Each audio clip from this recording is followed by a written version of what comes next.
enchantée. On a fait une présentation commune, avec Pascaline parce qu'on s'est dit que ce serait un petit peu plus, enfin qu'on se répéterait pas et clairement, c'est vrai que c'est, toujours, une activité, on c'est quand même la prise en charge de ces patients est toujours pluridisciplinaire. Donc Pascaline Boudou-Rouquette est oncogériatre à l'hôpital Cochin et moi Mathilde Soul, je suis chirurgienne digestif, à l'hôpital privé des Peupliers. La première étape, on voulait vous parler un petit peu du contexte. Le contexte est alors je sais pas si je hop, excusez-moi, hop, voilà. Donc pourquoi est-ce qu'on repère? Bah, c'est qu'en fait, on vit tous toujours de plus en plus vieux, et tu peux passer le truc Pascaline, merci.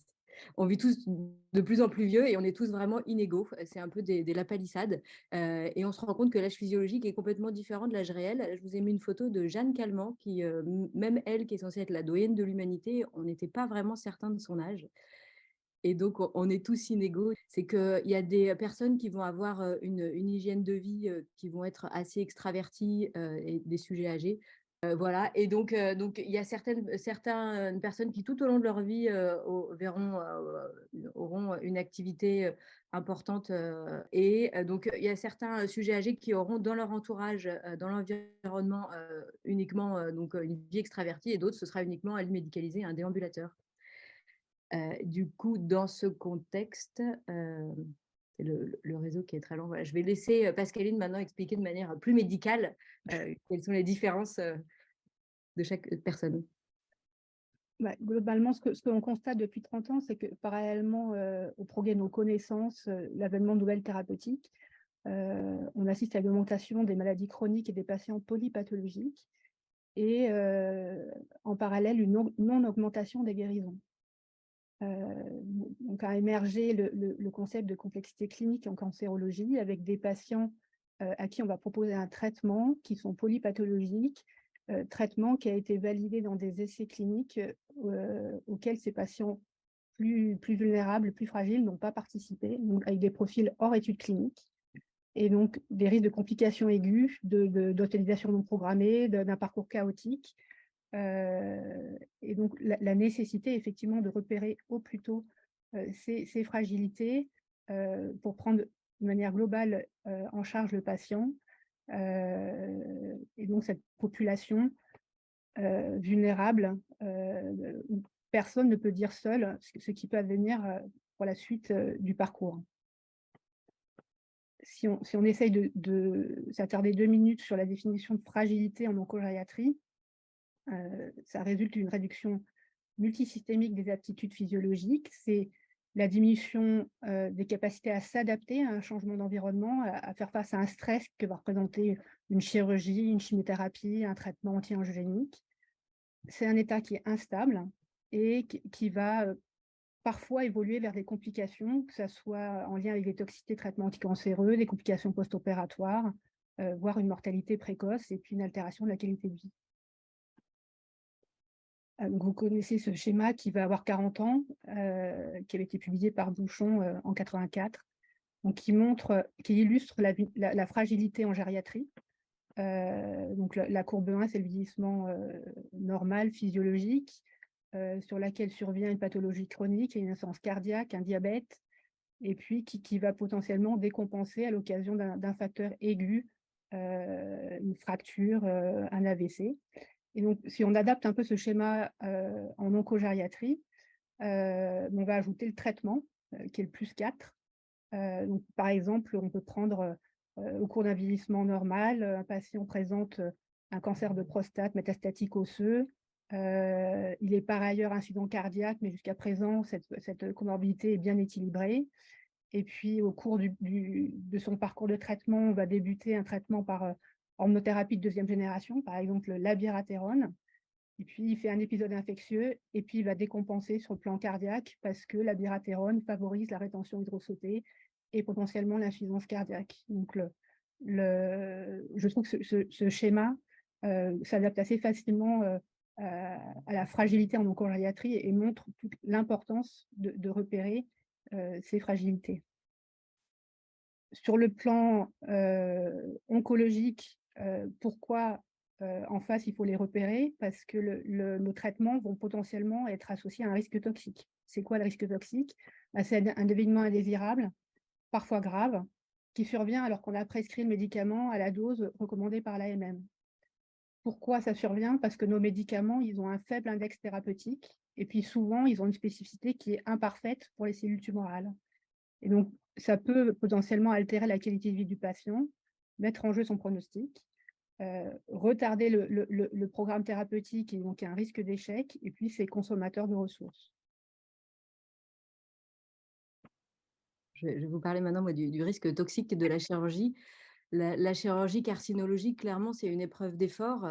Ça peut être, faire l'ascension d'une petite colline, comme par exemple une colectomie droite, réglée, ou alors faire l'ascension du Mont Blanc, qui est un petit peu plus technique, et qui nécessite d'être un peu plus préparé, comme par exemple, une chirurgie du rectum. Et puis parfois, c'est l'Everest. Il faut vraiment, bien sélectionner ses malades parce que pour aller en haut de l'Everest, c'est pas donné à tout le monde. Pour l'histoire, la personne la plus âgée au monde qui a gravi l'Everest avait 80 ans. C'était un Japonais.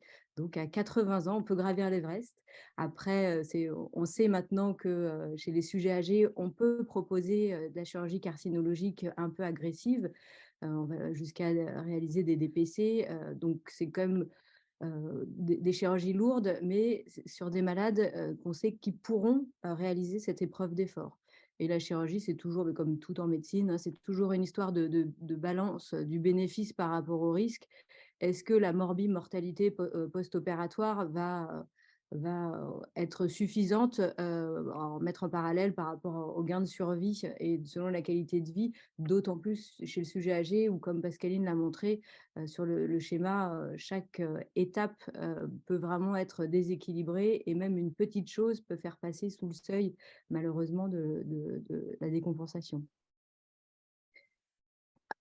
Après, donc, on s'est posé la question avec Pascaline, parce que c'est pas forcément évident, qu'est-ce que ça veut dire le repérage?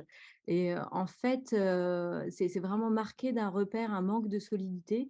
Donc c'est pas forcément, enfin, c'est vraiment différent d'une évaluation précise qui nécessite, une évaluation spécialisée.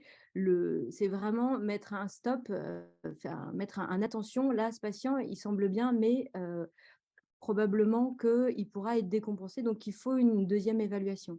Il y a des choses bien évidemment qui sont assez évidentes, hein, le malade gravataire qui arrive, qui sent l'urine parce qu'il a une couche et qui a deux auxiliaires de vie parce qu'il est complètement dément. Celui-là, on sait qu'il est fragile.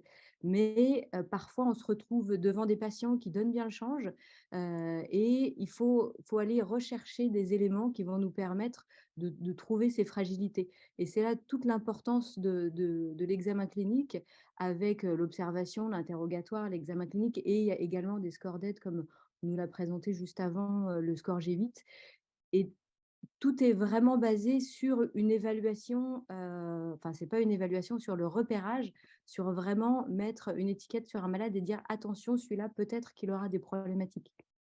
Après ça, on a essayé d'être assez pratico-pratique. Donc, on a essayé de vous montrer avec Pascaline comment nous, on repérait chacune de notre point de vue. Moi, j'ai une petite checklist en tête. Il y a vraiment 3 points. Le côté physique, c'est sûr, mais aussi social et psychique. Pour le physique, moi, les comorbidités, je les évalue parce que je suis chirurgien, donc plutôt à la longueur de l'ordonnance. Plus l'ordonnance est longue, plus potentiellement le malade est fragile. Et puis, il y a le côté nutritionnel en chirurgie digestive d'autant plus et l'activité physique. Moi, j'ai un peu de chance. Ma consultation est au bout d'un très long couloir. Donc, rien que le malade, s'il arrive un peu essoufflé, un peu fatigué et qu'après, quand je lui demande de monter sur la table d'examen, il n'en peut plus, je me dis, bah, celui-là, alors qu'il sort peut-être tous les jours, c'est pas forcément le malade le plus sportif du monde. Et donc, c'est une manière de repérer un petit peu cette fragilité physique. Après, le côté social est pour moi assez lié au psychique aussi. C'est-à-dire qu'un malade complètement isolé qui habitera seul dans une maison, c'est sûr que celui-ci, il aura peut-être plus de difficultés à rentrer chez lui et surtout, il sera beaucoup moins stimulé. Donc, c'est vraiment des éléments qui sont pour moi assez importants. Et c'est vrai qu'en pratique clinique, j'utilise peu le score G8 en consultation parce qu'on a déjà beaucoup d'informations à apporter aux malades. C'est plutôt après où on se pose et on se dit bah, est-ce qu'il rentre dans les critères ou pas. Mais globalement, on a quand même l'impression que c'est assez corrélé à la clinique. Et du coup, dès qu'on se pose une question d'une fragilité, bah, il faut que le malade aille voir l'oncogériatre. Voilà, après, Pascaline va vous montrer le point de vue de l'oncologue. Alors d'un point de vue, pratique, comment est-ce que je fais? Lors de la consultation d'annonce, dans mon compte rendu, il y a systématiquement le performance status. Je reconnais que je ne cote pas et que n'apparaît pas le G8 dans ma consultation d'annonce. Après, l'ensemble des domaines du G8, je vais les évaluer lors de cette consultation. Le ressenti, ça sera plus subjectif et au cours de la conversation, mais je ne vais pas lui poser est-ce qu'il se sent en meilleure forme ou en bonne santé que les autres personnes de son âge. Je rejoins Mathilde sur l'importance de la clinique et par exemple sur la présence d'une sarcopénie lors de l'examen qui pour nous est un facteur de risque de toxicité. Et puis on a la chance à l'hôpital Cochin d'avoir pu mettre en place en 2011 un parcours qui s'appelle le parcours Ariane, qui est proposé de façon systématique avant de débuter la première ligne de traitement chez les patients atteints de cancer après leur consultation d'annonce, et qui va permettre de repérer les fragilités qu'on n'aurait pas vues en consultation. Il faut être humble, hein, et en même temps d'évaluer de façon globale le patient. Donc cette évaluation, elle dure une demi-journée, elle est pluriprofessionnelle. Et à côté des choses classiques pharmacologiques, sur l'exposition aux médicaments, les facteurs de vulnérabilité aux complications infectieuses, comme le disait Mathilde, les facteurs, repérer les fragilités sur le plan psychosocial. Pour nous, c'est extrêmement important de savoir si le patient va être en capacité de réagir, si il présente un effet indésirable, s'il est très éloigné du service des urgences, s'il a un médecin traitant ou pas, s'il a un entourage aidant ou pas. Et puis, on va regarder de manière assez approfondie s'il a une hypersensibilité tissulaire aux médicaments, c'est-à-dire 2 patients qui reçoivent le même protocole, la même dose, et un va très bien tolérer et l'autre pas du tout parce que c'est des facteurs liés à l'autre, donc notamment les comorbidités, les paramètres nutritionnels, la lymphopénie, il y a les facteurs métaboliques, les syndromes gériatriques. On remet un questionnaire d'auto-immunité chez des patients qui vont bénéficier d'un traitement par immunothérapie. Donc c'est vrai que cette partie-là est très importante à repérer. Et donc de manière pratico-pratique, eh ben, lors de la consultation, à l'issue de la consultation d'annonce, on remplit une fiche d'inscription pour ce parcours. Et donc, on a 3 niveaux d'intervention selon le niveau de complexité. Donc, le niveau 1, ça correspond au dispositif d'annonce recommandé par le plan cancer, avec une évaluation par l'infirmière coordinatrice, un entretien avec la psychologue, la diététicienne, la pharmacienne, plus ou moins l'assistante sociale. Le niveau 2, c'est avec une évaluation gériatrique en plus. Et le niveau 3, c'est pour les patients âgés, mais pas que, qui sont très comorbides, où globalement en consultation, on a vraiment du mal à dire si le traitement va être faisable ou pas. Et donc le patient vient la semaine d'après en hôpital de jour. Il est installé dans un box et ce sont les différents intervenants, évaluateurs qui vont se succéder à son chevet. Et à l'issue de cette journée, on rédige en fait une conclusion de RCP, de faisabilité du traitement, après avoir repéré et évalué ces fragilités. Et donc ça a lieu 2 fois par semaine. Donc ça nous permet aussi de mettre en place des soins de support si besoin, et surtout d'évaluer le niveau de la surveillance pendant l'intercure. Est-ce qu'il faudra mettre en plus une infirmière qui passe à domicile? Est-ce qu'il faudra mettre en place un soin de suite pour anticiper au maximum les choses et que le parcours se passe le mieux possible? Donc, je vais laisser Mathilde pour conclure. Donc, on se rend compte en fait que le repérage des fragilités, ça marche pour tous les malades. C'est d'autant plus important en oncogériatrie où finalement ils ont un peu moins de réserve et ils ont toute une histoire de vie avant. Mais on voit bien avec le protocole, enfin l'hôpital de jour Ariane, l'évaluation Ariane qui est mis en place à Cochin, que finalement, ça marche quand même pour tous les malades, mais que les malades de gériatrie sont quand même des malades spécifiques qui, nécessitent, de prendre plus de temps et d'évaluer de manière plus précise. Et c'est vrai que parfois on est assez technicien, en tout cas nous, en chirurgie, on se focalise sur beaucoup de choses, très techniques, et on ne prend pas forcément le temps d'avoir une évaluation, assez, large et de l'ensemble du malade. Donc, c'est pour ça qu'on a assez facilement recours à une évaluation, spécialisée, surtout que finalement le repérage de ces fragilités ne vaut pas pour une évaluation. On se rend compte que ce qui est important, c'est d'avoir une évaluation spécialisée pluriprofessionnelle, parce que chaque interlocuteur qui pourra, évaluer le malade l'évaluera avec, son point de vue, son orientation.